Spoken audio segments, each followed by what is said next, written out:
Dubai ने नया साल मनाने के लिए नया अंदाज अपना लिया। मेहनत कशों में इनामात तकसीम करने का ऐलान। दुबई में नए साल की आमद के लिए तैयारियां मुकम्मल कर ली गई हैं और इस मर्तबा नए साल के लिए नया अंदाज अपनाया गया है। हुकाम ने नए साल की आमद पर मेहनत कशों के लिए खुसूसी मरात और इनामात का ऐलान किया है। हुकाम का कहना है कि हमारा मुल्क जफाकश मजदूरों और मेहनत कशों ने तामीर किया है। मेहनत कश हमारे पार्टनर्स हैं, उनके साथ मिलकर नए साल की खुशियां मनाएंगे।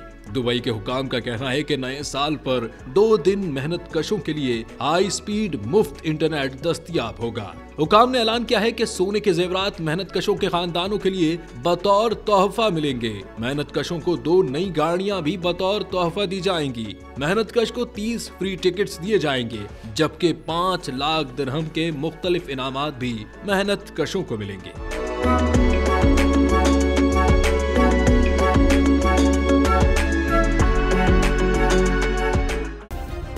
सब्सक्राइब करें और बेल दबाएं ताकि कोई खबर रह न जाए।